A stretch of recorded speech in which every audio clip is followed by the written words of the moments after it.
So you see, this is taller than my walking cane. It should be no higher than probably not probably. It should be no taller than a hand above your solar plexus. So that's about right where that should be. Okay, it should be no taller than a hand above your solar plexus, a walking stick. If we're talking about for self-defense wise, if it's too big, too long, or it's too short, it's going to be. Now, this is mine, okay, and it's right below my solar plexus, so it should really be no more hand lower than your solar plexus and a hand above your solar plexus. So at the lowest, it should be about right here, right? Some people have it walk where it's right at their hip. If you have that, that's cool. Use a medical cane or one of them European, So that's fine. If you're gonna have that, you can work it the same way as you would do that stick that we're going to show you. It's shorter. Why that length, Bob, if you don't mind me asking? For self-defense? Oh, yeah. Yes, sir. Well, you don't want it shorter than that because we have a walking stick because of the striking that we do with it. If it's too short, it makes no sense to even do that kind of striking. Yeah, right. Now, when we talk about a cane, that's different. So a cane should be about the height of your because you walking. Because if a walking stick is that short, that's a cane. That's not really right. And how you use a cane, you hold it right there, so it makes sense for it to be at your waist. Exactly. At your hip, a little bit above your hip, or right at your hip, a little bit below. Okay. I prefer it to be a little bit below, so my arm is straight, so it's relaxed. But some people like it like that. Okay. So. First, with the walking stick, a couple things with walking stick. I could use some letters. Wish we had Bob over here. With Cody Whiteman. So we're gonna bring Cody Whiteman. We ain't brought him out in a while. He ain't been on the show. So to use the stick, you're right. You hold the head. We talk about the head and the tail. Okay, the tail is what touches the ground. Hold about 2 hands. So put 2 hands there and you hold under that hand. Second.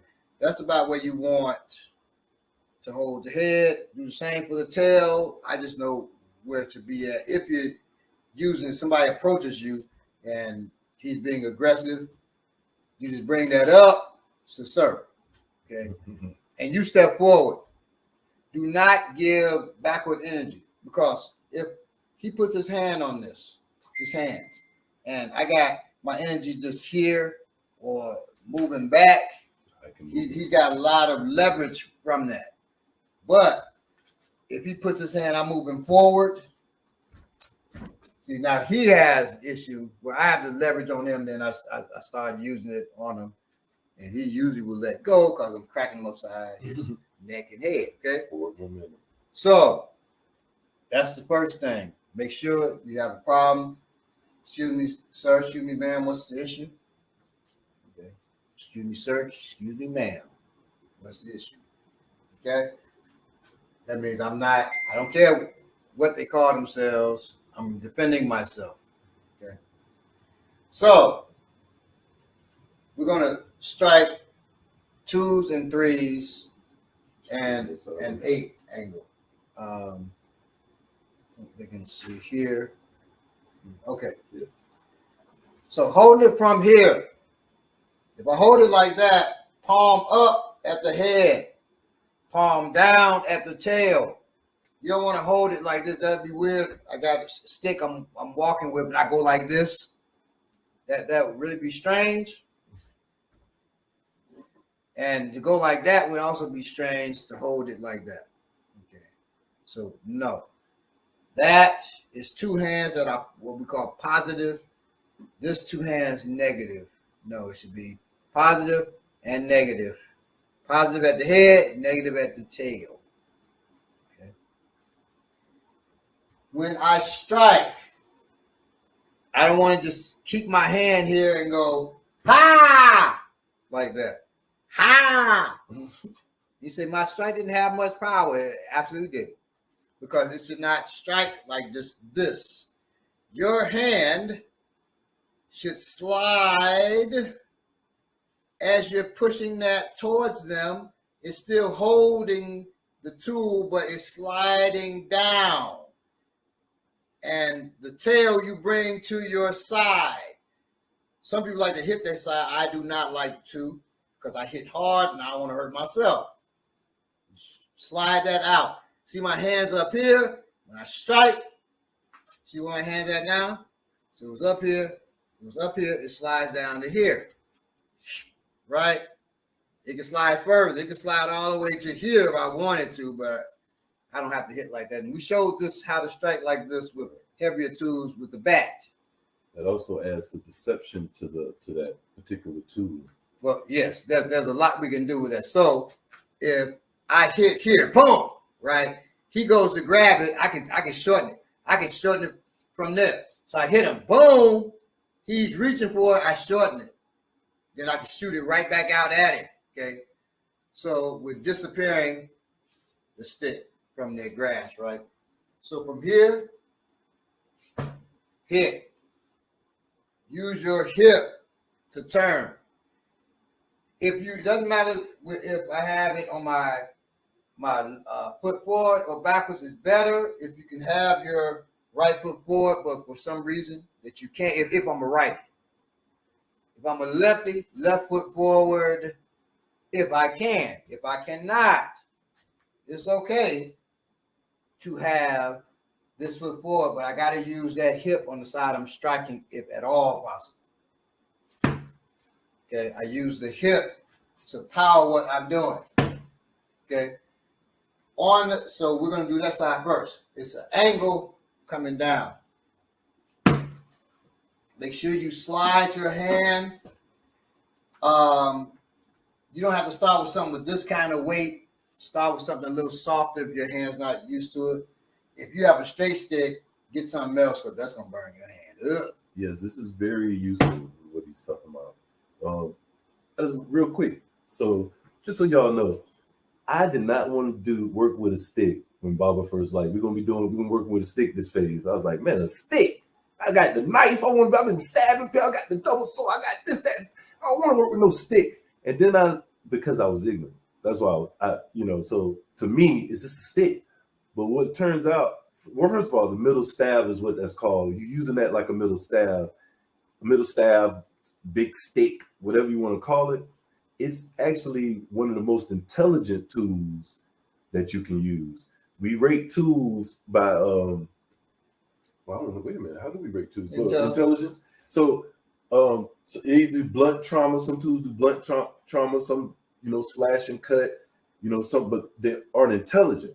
This is an intelligent tool. And what we mean by that, some are just brutal. Right. If I have an axe, that's not a real intelligent tool. And when we say intelligent, it's versatile. It can do a lot of stuff that people aren't expecting it to do. Right. It can do more than just whap. Right. You just don't hold it like a bat and just swing all crazy. Right. It's more intelligent than that. That's why it's a head, a tail, there's a middle part. You got three different parts. There's so much we can do. So starting with the head, we're going to work our way down to the tail. Right. This would be a 4-week show to talk about everything this thing could actually do. This is a phase. Just learning how to use this thing probably is a whole phase. Which is at least 3 months. Right. Okay. So we're here, but to use it doesn't take it.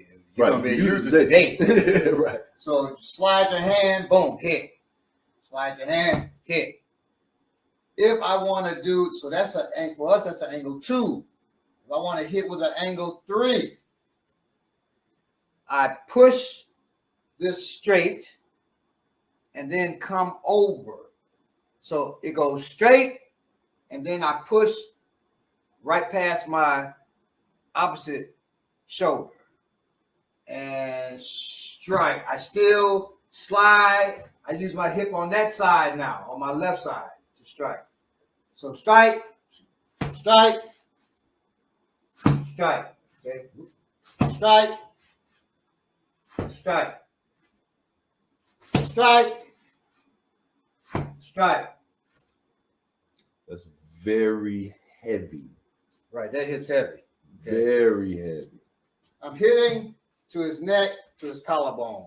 Collarbone is one of my favorite places to hit. So when you use a knife, you're hitting soft tissue areas. Okay, you're hitting soft part of the neck. You're hitting the muscles in the arm, the tendons. Okay, hit soft targets. When you use a blunt tool, you hit hard targets. You're hitting bone. So a knife hits the arm, it's cutting flesh. This hits the arm. Whoops, excuse me, I bust Cody in the head. This hits the arm.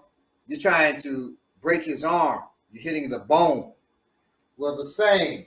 I'm hitting the neck, but my aim is his collarbone. I want to crack that collarbone. Okay. Or come up a little bit, I want to crack his jaw. This thing has a weight underneath. I'm still rocking it pretty easy. That's what I'm telling y'all. It's very heavy how he's hitting. This thing already weighed about 180. Then I got weights trying to hold it down at the bottom because that's how heavy we lay when we hit. You can also hit and Baba lays exceptionally heavy to his body. You should hit at 45 going. So I'm going up here. I'm going down here. The reason why because bone breaks at 45 degrees. Okay, bone breaks at 45 degrees. So when you strike, try to strike always at a 45 degree angle. Okay, just remember that. So it's simple. That's a 2. That's a 3. That's a 2. That's a 3. Doesn't matter what level. 2 is always going to be that downward diagonal. 3 is that backhand downward diagonal. Okay, 2 and 3. All you gotta learn is that. And the slide. Slide, 2 and 3. Always slide. So all you do is angle 2, angle 3. That's all you need. You don't need one coming down his head. If you want to hit his head, just hit it at that 2 angle or 3 angle. That's all.